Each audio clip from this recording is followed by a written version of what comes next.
Today we are doing what I hope to be a new series here on Cartoonist Kayfabe. We're looking at Marvel Comics from the starting point, which we could agree is probably Fantastic Four #1. So that would be November of 1961. There are 10 titles to look at, and if the video does well, next week we'll take a look at December of '61.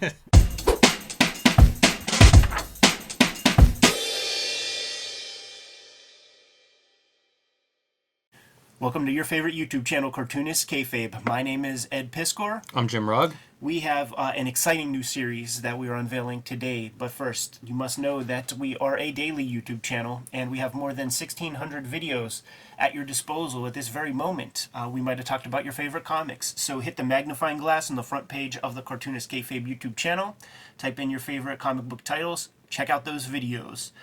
The King Kayfabers on our Patreon support the channel in a big way, and for that we give them the videos that we make before anybody else gets to see them. They're even hanging out with us right now in the live stream recording session as we make these videos, and we sometimes sort of make whole episodes in between making the official videos. So Jimmy, without further ado, this is a series that came to mind after our last recording session. And I think it can have some legs, man. So I want to encourage everybody to share this video and to sort of spread it around, because this is something that we're going to cover for the foreseeable future.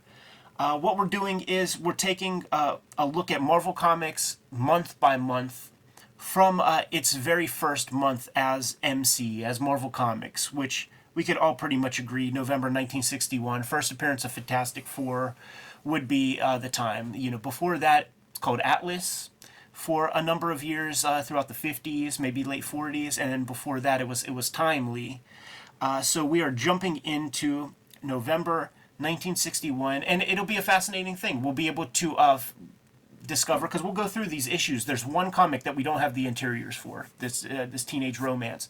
We'll be able to find the first appearance of certain creatives, how certain creatives got moved into different capacities, the introductions of characters. Maybe we'll start to slowly see Kirby's style really sort of turn into the bombastic style that we're familiar with. And I think there will be a lot of interesting surprises along the way. Yeah, I agree totally. I love this idea. I'm excited to go through it and enjoyed looking at it this week. I will say one thing to keep in mind at home is Marvel at this time is distributed through DC Comics. Right. And as such, they are limited in the number of books that they can put out each month, which is pretty interesting too, because you'll see them figure out ways of let's put 2 heroes in here, because the ideas start to really come, but they have certain business limitations that I think actually may help their creative. Yes. I do wonder about how some of that works in terms of their distribution, because as we go through these books, let's take a look at the indicias, because there's no less than 3 companies associated with these various books. And there used to be, with Nintendo Entertainment System, Nintendo put a strict limit on the titles that publishers were able to make for Nintendo. So like Konami could make Castlevania and maybe one other title, but they couldn't make other stuff. So then there's Ultra Games, which is Konami under a different company name, who does Ninja Turtles. So maybe they're skating through a little bit of that. We have 10 titles here. Largely derivative, Atomic Age Comics for the science fiction wing of their business. We got some girls' comics here. Yes. A handful of them. Four comics. Teenage Romance, Linda Carter's Student Nurse, Love Romances, and Millie the Model. And we should say at one point, romance comics were the #1 selling comics in America, so you see a legacy of that. Right. We got 2 Westerns. Yep. 1, 2, 3 sci-fis.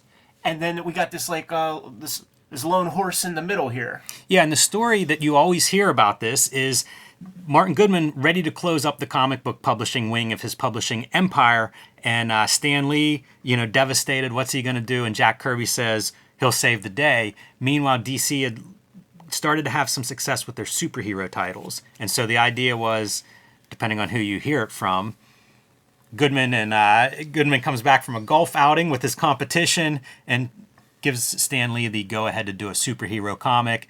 The other story, of course, Jack Kirby says, give me some creative freedom and I'll save this company. Who knows what exactly is true there, but the bottom line is Fantastic Four is the book in this line that is a little bit different than all the other knockoffs. Right. It has a lot of sameness to the structure of these comics, which is interesting.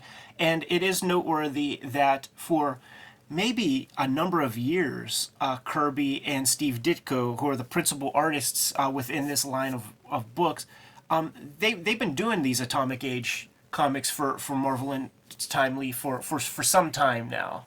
So they're sort of solidified into the fabric of Atlas, which we'll now call Marvel Comics. And these titles are in alphabetical order. So there's no real reason for them to be in this order other than that. They're all November 1961. This video is brought to you by the comics that we make. My latest, Street Angel, Princess of Poverty, and Street Angel, Deadliest Girl Alive. Collect all of my Street Angel comics, both volumes available now. True Crime Funnies, BW Zine, and 1986 Zine are my self-published efforts. You can get those at patreon.com/JimRugg or jimrugg.com. And Hulk Grand Design, my contribution to the Grand Design series from Marvel Comics. Ed Piskor's latest, Switchblade Shorties, is now available online. Follow the cartoonist Kayfabe, Ed Piskor, or Switchblade Shorties accounts to read a daily comic strip featuring the Switchblade Shorties. Hip Hop Family Tree Omnibus, featuring 150 extra pages in addition to the entire Hip Hop Family Tree comic book series. X-Men Grand Design, all 3 volumes now in one easy to find trade paperback. And the latest volume of Red Room, Crypto Killers, and a reminder that all of the Red Room volumes are self-contained. Pick up any volume is the perfect place to begin. And now back to our video. So without further ado, let's jump into Amazing Adventures, which is in issue number 6, and then we know that that's going to be called Amazing Adult Fantasy sooner than later, and by issue 15, that's the introduction of Spider-Man. Should note, we have Ben Grimm, the Thing, here as our lead-off character. I joke about that, but there'll be like 3 Rocky Orange monsters this month. So this title, Amazing Adventures, is published by Atlas. Also, I want to put a call out to Douglas Wolk, who wrote a book called something like All the Marvels, where he read all the Marvel comics. So that will be a great companion piece for what we're doing here visually. Man, how do you come back from that? Yeah. Well, he also read all the Judge Dredds too, man. So he's a dedicated reader. So you start off with some Kirby. Can't go wrong. I love the color. Might have been Stan Goldberg on the colors. Like, they never give credits because the color is always done last minute before. The color is great. I love these kind of panels where like it's a big monster, so every now and then you'll get the panel of something to give scale. So it'll be a foot, and then like maybe it's a ship. In this case, it's a city. Love that stuff. Like this, breaking up a panel into 4 panels. No, yeah. You never see Kirby do that. And this is basically what Kirby and Ditko are up to for years with Marvel at this point, doing these big Atomic Age monsters. Often these monsters are created by some little skinny scientist with some test tubes who's trying to get a girl to love him. Science, a big theme, is to and going to inform the Marvel Age as well. And it frankly, it looks like a goddamn Marvel comic with the way Kirby's Look drawn. at how great the lettering is. I was looking at this Baroom, and it's like that is Dan Clowes-esque lettering. Oh yeah, you're right. Yeah, and probably Artie Simek is already in here doing the letters. Love that observation panel too. I think that's a really nice panel. It is a time before there are cogent credits in here, but the name that you will see all the time is Stan Lee's. Yes. On almost everything. So we've got a good 13 pages of Kirby there. Let's jump into some Ditko. Some great Ditko splash pages amongst these titles. And I believe this Amazing, we'll make a note as we proceed in the future, but this pretty much, he becomes the headliner of Amazing Adult Fantasy, I believe. We'll figure that out. Man, his work is strong here. These solid colors, you can't sneeze at that. I love it. Like, yeah, I think there's a lot you can take away from that. It's pop art comics before it's pop art comics. Yeah, these are fantastic, those silhouette panels. The horrific looks on people's faces, pure Ditko. Even like dropping out your color in a panel like that. Right. It's very inventive, the coloring. I think it's about 25% yellow. I think you're right. Yeah, that's unusual. They would use that for some of these captions, which is interesting. Yeah, not something you see very often. Yeah, terrific stuff. And these have been reprinted. Like whenever we were kids, you might see like the monsters on Creatures on the Prowl, or Monsters on the Prowl, Creatures on the Loose. Right. So this stuff would continue to get reprinted, even with omnibuses in the last decade or so. Paul Rangman, who will be a Kirby inker when the time comes. You were talking about like pop art panels. I was looking at this one as a fantastic one. Like, I love those glasses and that treatment. And then even here, like, again, great coloring. Monochrome versus like your double lighting with yellow and red hot colors. Yeah, you could tell he's a Wally Wood aficionado there, man. Stan Lee represented with the verbal diarrhea. You go through this stuff too, and the art Classics. looks like it's done quickly. For sure. I'm going to skip the Fantastic Four. We'll go through that last. I love this Kirby cover. Yes. Some of these Westerns, I think, are Kirby, and yet I couldn't totally put my finger on some of them, maybe because of the inker or the finisher or whatever the case may be. You see the Stan Lee, very legible signature right there. This is an artist. He does a few of these Westerns. Jack Keller? Yeah. A name that I didn't recognize or don't know, but he does a few of these cowboy stories. Yeah, he's ubiquitous throughout the 50s here on these titles. For the foreseeable future, I believe this is a Kirby. Right. Notice no Kirby name, though. The Stan Lee name is visible. Yeah. But you don't see the Kirby signature. Yeah, and it's pieces like this that sell the Kirby. They're fantastic. When you see them as 2-page layouts like this, I mean, how much does it pop? And, Right. like we say this a lot when we look at maybe like new cartoonists will do almost the same shot or the same distance. And you see the variety that Kirby brings in, and it makes a huge difference to making the page interesting. Right. This will be a Dick Ayers. But when you see this, like, I think Kirby might have, put the hands on the page first and paste some of this stuff out. Yeah, it could be. Some of these layouts are fantastic. But the dude's walking in a doorway, stuff like this. It's just classic. Right. I always think of the Western. This is the splash page that I was telling you about that I thought was so impressive. Yeah, and that's a Dick Ayers. And, some of that is color. It's really good coloring for that. I think it really, really highlights that image. Yeah, it's interesting. Because, like, in my mind, I would color that fully and then allow those to kind of be subdued. But I bet that was a fast job for the colorist. Man, this is really something you could steal. There's a lot to steal in these. I think a lot of this stuff flipping through it is that it still works as well as it does. Right. Really stands out to me. Let's do another sci-fi book. Journey into Mystery, 74. I believe it's issue 82 where Thor gets introduced. And notice the split cover because that's something that we're going to see more and more going forward. Totally. So the first book was Atlas, was the publisher. Gunsmoke Western is Can-Am Publishers' sales corporate office. So keep that stuff in mind, and let's see who. It looks like the first book we looked at, so maybe this is also Atlas. Maybe we'll, through pattern recognition, we'll be able to see what the scam is. Journey into Mystery is an Atlas book. Okay. Good call. Thing in the Box, great cover. More of that Kirby energy.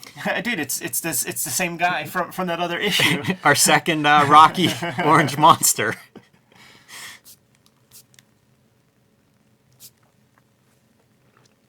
Another Kirby story, huh? Yes. You have a lot of these reprinted because I really like these monster stories. Right. And you see the Kirbyisms already, the close-up of eyes. We've seen a few panels like that, and they pop, man. They stand out. Faces built this way, some of these extreme poses. Look at them love handles. Characters running, so you get the motion in a lot of these panels, too. I wonder if we have different inkers on Kirby over the course of these stories, because you imagine, like, say, hand one to one guy, hand another to another guy. Absolutely. Love this splash. So good.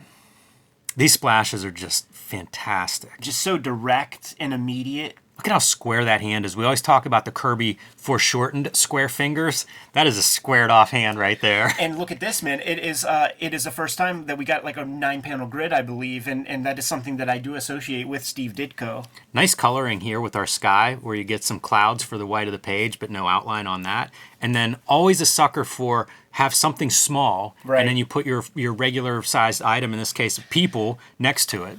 A lot of times when people are describing the differences between Kirby and Ditko, they describe Ditko is left and right, and Kirby is coming at you. Right. His art is coming, and you see that all over these pages here. Frank Miller, 100% out of that panel. Sure. So ghastly. Outer Limits is out, you know, so like introducing these kind of things into the pop culture. Breaking these That was up, a pretty neat layout. That's pretty sharp, yeah. Oh, he's taking off his human garb, I see. You wonder what these guys are looking at, because I think Ditko was a student of comics for a long time at least, and you wonder, like, was he looking at some Kriegstein? Right. These spot illustrations that I'm seeing amongst these magazines, I can't identify that artist. It doesn't feel like Kirby or Ditko. Probably somebody in-house, Yeah. is my guess. And it's funny to think of who's in-house. I guess, you know, at this point, Kurtzman has gone, but that was a guy that passed through the Marvel offices, and I think that they'd have some staff artists to fix stuff up if you got to send something last minute to the printer or whatever. You have a guy there that can do it. Not sure who we got here, but it could be any of the regular players. It could be Don Heck. It could be Dick Ayers. Great coloring again. I really like that yellowy green color. I think that looks so cool. I don't know who the artist is either, but it's interesting, like the comparison to like a Kirby and a Ditko, and then you get a guy that very competent art, got no problem with this, but it also doesn't quite have the impact that the Kirby Ditko stuff brings. Yeah, this guy is probably a better drawer than both of those guys, but he lacks the dynamics. Yeah, and the excitement in the storytelling, because I bet Marvel Method exists here. There's a thing in comics that's like realism isn't a ticket. I was reading an old Frank Miller interview, and he talked about like whenever he stopped trying to do realistic fight scenes, and this would be early in Daredevil, maybe even before Daredevil, and started doing like comic book fight scenes, what a difference that made. Right. And, you know, it just all kind of clicked. And I think that's what you see here, where it's like this guy may be a better artist, but not necessarily a better comic book artist. In Kid Coat Outlaw, which gets published way deep, we have a third company that is leading the charge here. It's called Leading Magazine Corporation. Same addresses and everything. So, what is the shell game that Uncle Marty Goodman is doing to? I have no clue. Yeah, and here, Outlaw Comics, Jack Keller again on the art, and the interesting note there, Ed, that this gets published for a long time, speaks to how popular Westerns and cowboys were as pop culture, you know, not just comics, but I mean, that's your TV shows and movies going into the 70s. This face made me feel like John Severin. It made me wonder if Severin touched some of this stuff, because this isn't the only face in here that makes me feel the Severin vibes. Like, man, it really feels like Severin. I'll be curious if somebody leaves some comments down below about Jack Keller. Because again, it's an artist I don't know. Maybe he was a bullpenner. Maybe he was a guy that was part of a studio.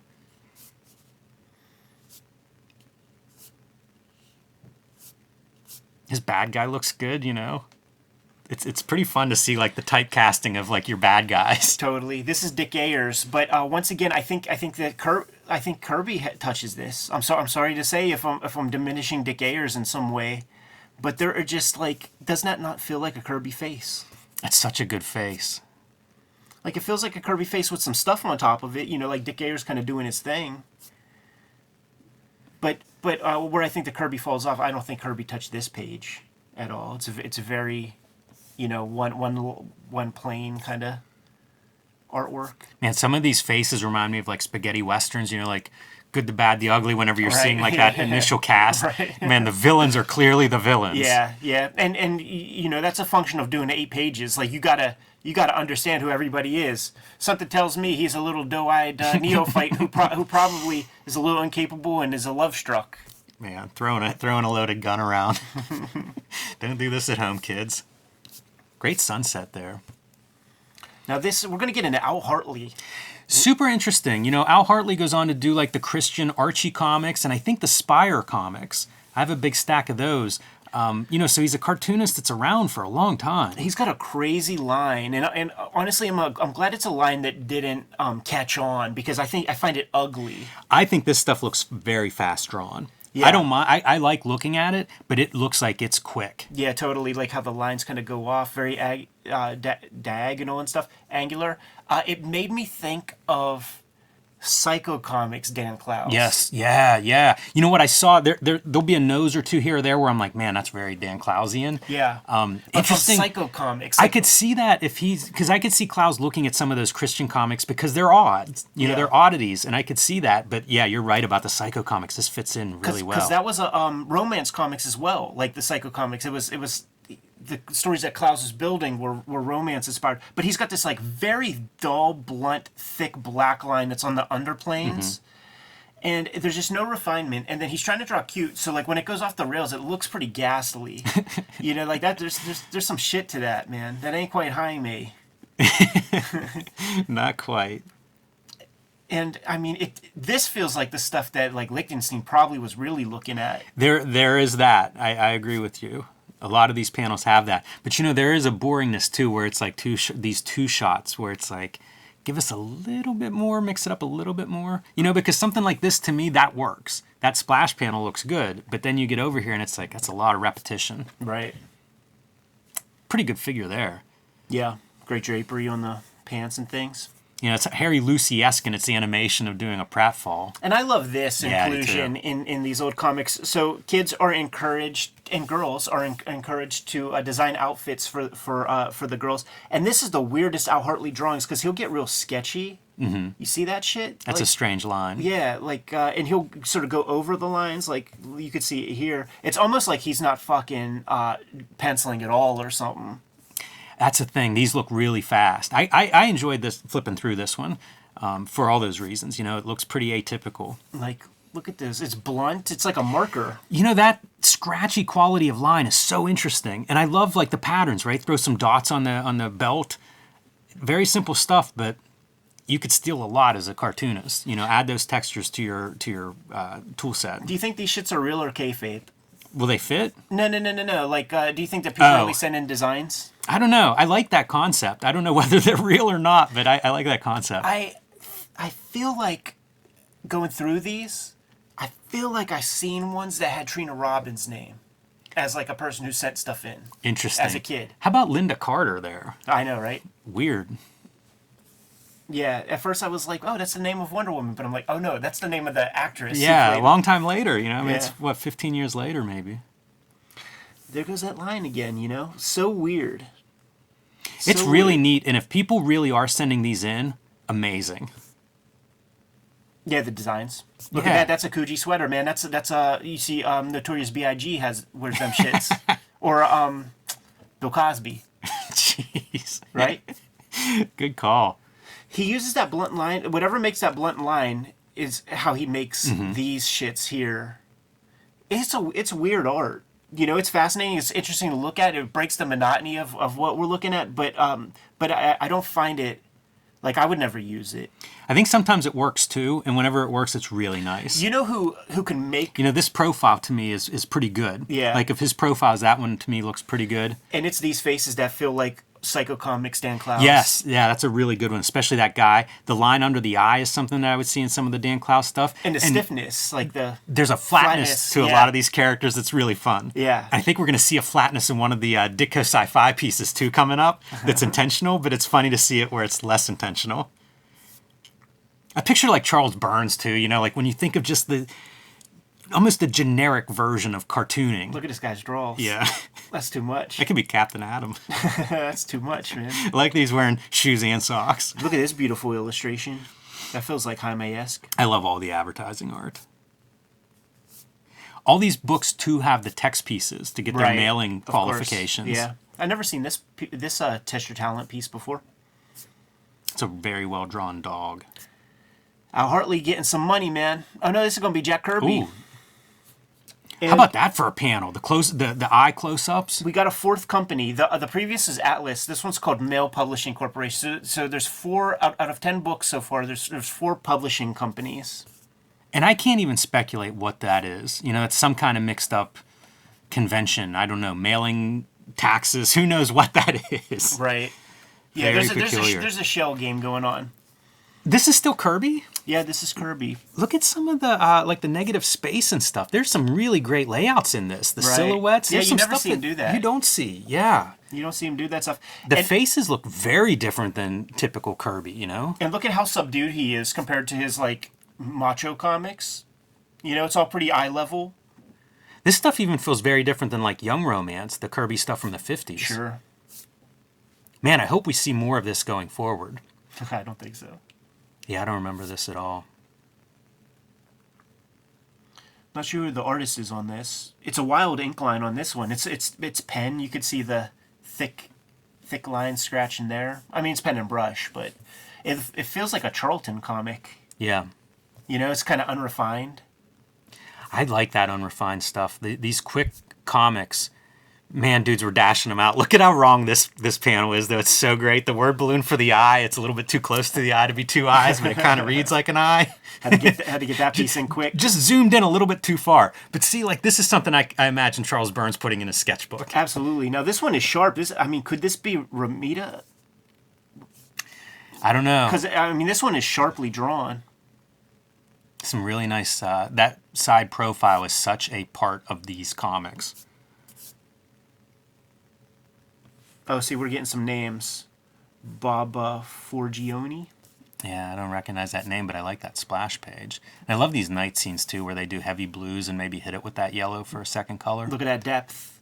Could learn a lot by incorporating some of that into your compositions. Man, I like the coloring on this. You know, choosing to add red for that one, pretty cool. All right, man. Now let's do our Archie riff. And you got Stan Goldberg, who will go on to be doing Archie comics at a certain point. Stan Goldberg is also the colorist behind Fantastic Four #1, and maybe he colored a lot of these comics. I just don't know. There is like dueling signatures on these too. Like you'll see Stan's signature, Stan Goldberg, and then Stan Lee also slapping his name everywhere he can. Yeah. Stan Lee is everywhere, man. It's so funny to see like multiple signatures on these stories. And you know what? There's space for it. I bet you Stan Lee whites dudes' names out. I bet you he does. There's space for it right there. He seems like that kind of scumbag.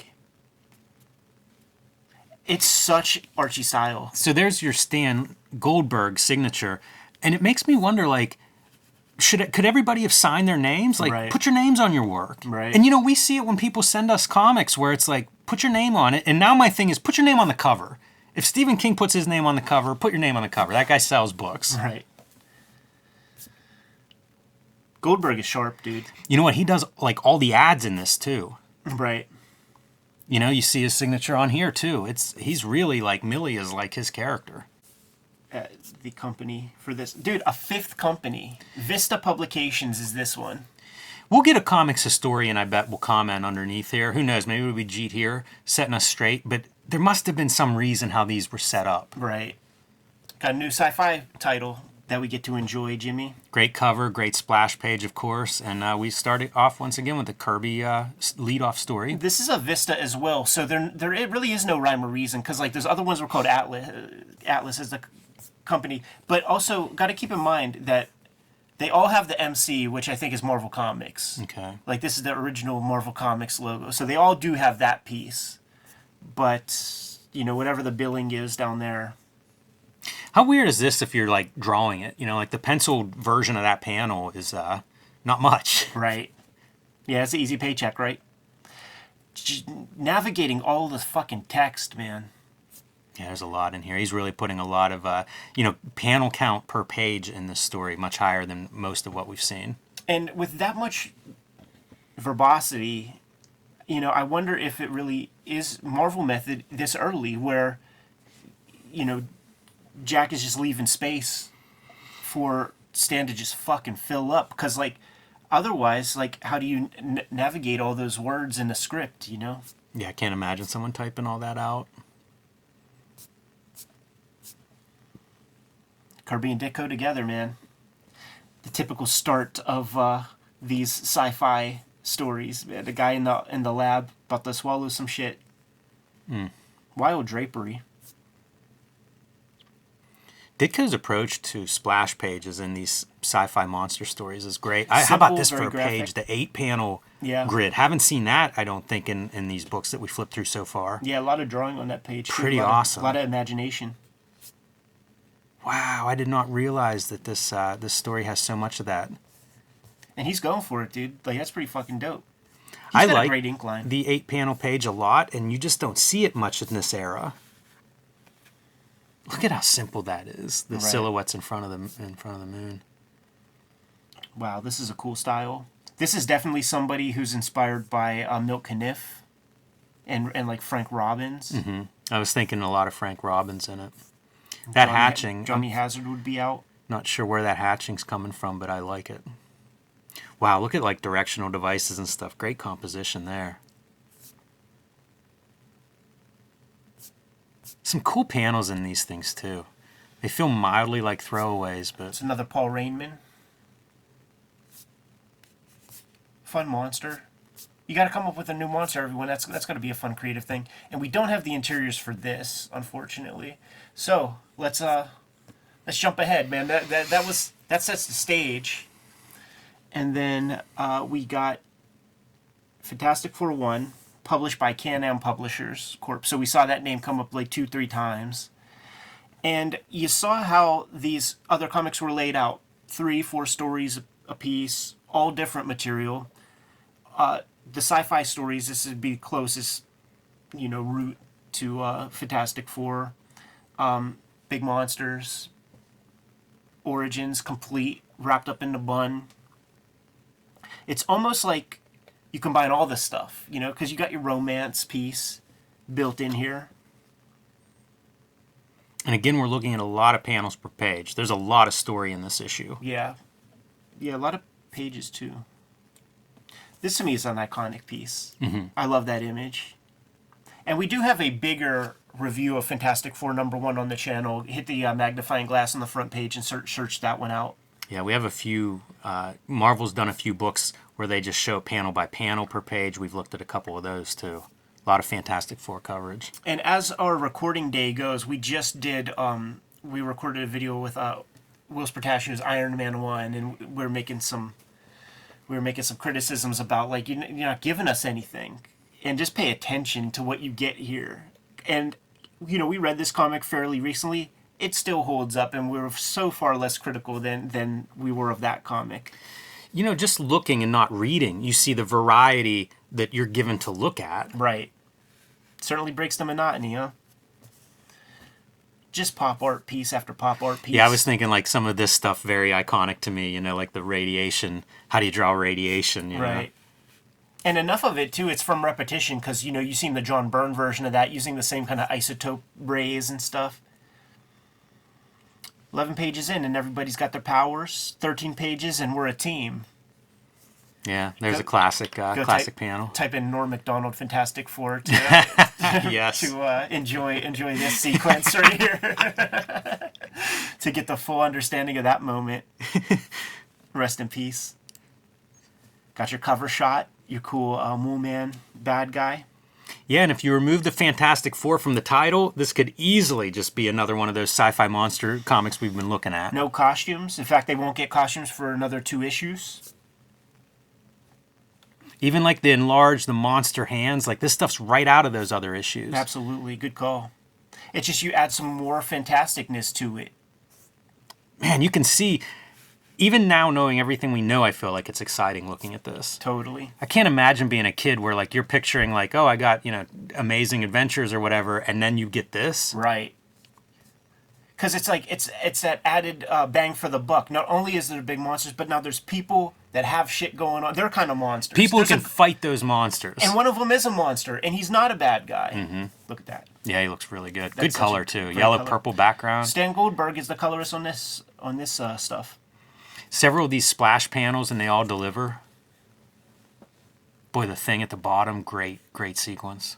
Yeah, still figuring him out a bit. See, Yeah. I think that this is stuff that we'll call out as we move forward, as the designs get more solidified. Because like the early versions, I mean, dude, that's the shape of concrete, by the way.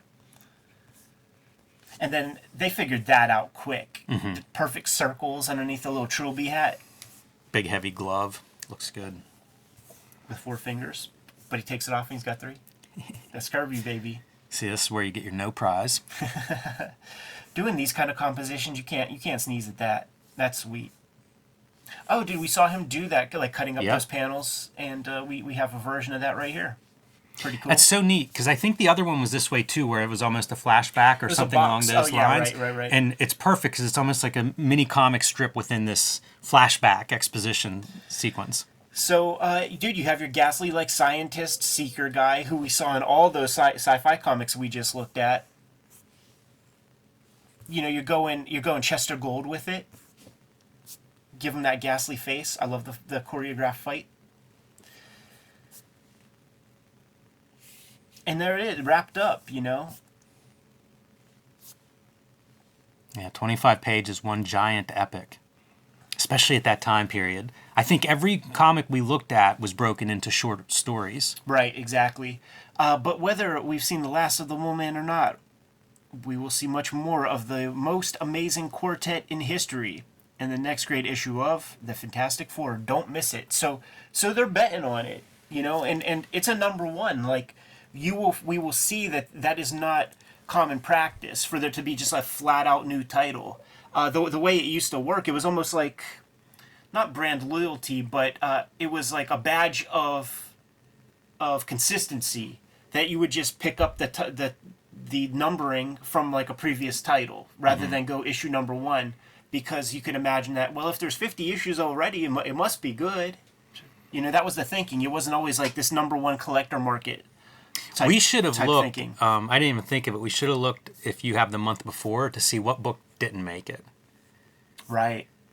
Yeah, see if something got cut. Something got canceled, maybe. That's something for the commenters, man. But Jimmy, we have a new series here where we are going to be looking through these Marvel comics month by month. You know, we have a very, very clear database of comics that are, you know, titled by month. So we'll load up December of 61 and see what the heck we have that gets introduced there. That's going to be the Scrolls. Well, I'm not sure if Fantastic Four is a monthly book. We'll figure that out. We'll find out. But I know issue 2 is the Scrolls, where they get turned into cows in the last issue, the last panels. But we're gearing up to Spider-Man and Thor. I think the Hulk is very early. Yes, yeah, it'll be interesting to see this stuff unfold and to see some of these genre comics replaced by new superhero titles. Absolutely, man. Yeah, it'll be fun to watch, and we have questions. You know, The other character that we're going to see emerge is going to be Stan Lee. Right. You know, like that is going to start to probably assert itself as this goes forward too. It's true. You don't see World's Greatest Comic Magazine up there. The hyperbole of like this is pretty placid as far as he's concerned. Yeah. You know, like that's going to manifest a little bit later. He certainly is not above putting his name every fucking place. We've seen that. I'm surprised we don't see his name like signed on the damn covers. Stan Goldberg's the only name that you saw on any of these covers, I believe, man. Super cool, fun series coming to you on a weekly basis for a while. Man, you good to go? Yes.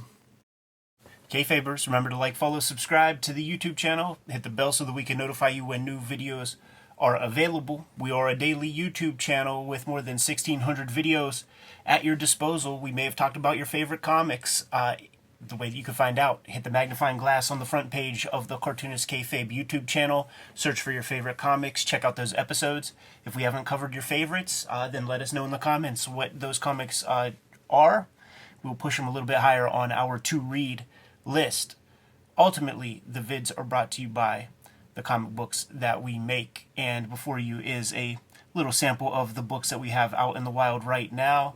I'm working on a daily strip these days. It's called Switchblade Shorties. Started January 1st of 2024, highlighting these young characters on a daily basis, going through all sorts of crazy adventures and solving life's problems without the supervision of adults.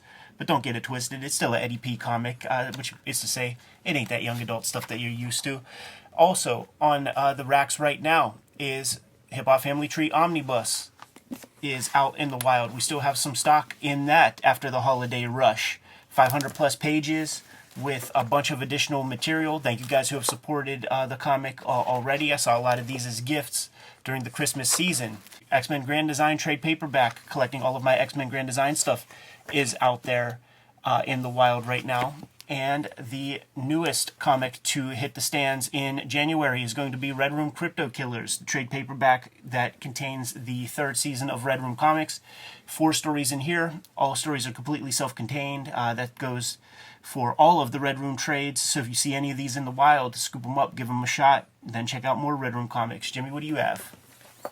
I have my contribution to the Grand Design Mythos, that is the Hulk Grand Design. These are sold out at the distribution and publishing levels, so pick those up if you find them somewhere while supplies still last. I have been self-publishing the 1986 zine, the BW zine, and my nonfiction anthology True Crime Funnies. These are all available at patreon.com/JimRugg.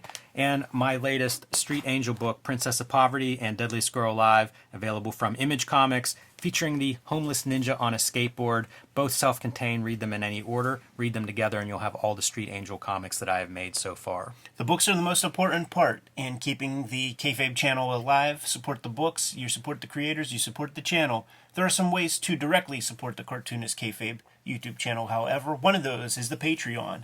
And the King Kayfabers on the Patreon get all the videos before anybody else. Mitigates the Kayfabe effect, and we talk about some rare stuff very often. The King Kayfabers are the ones that get that material first, and sometimes those comics are pretty cheap online before our kings get a hold of them. But what are some of the other ways, Jimmy? You can subscribe to the Cartoonist Kayfabe e-newsletter at the links below this video. You can also find Cartoonist Kayfabe t-shirts, merchandise, hats, mugs, stickers, and more at our spread shop. That link is also under this video. There you have it. All the ways to support the Cartoonist Kayfabe channel. Jimmy, give them those marching orders and we'll be on our way. Read more comics.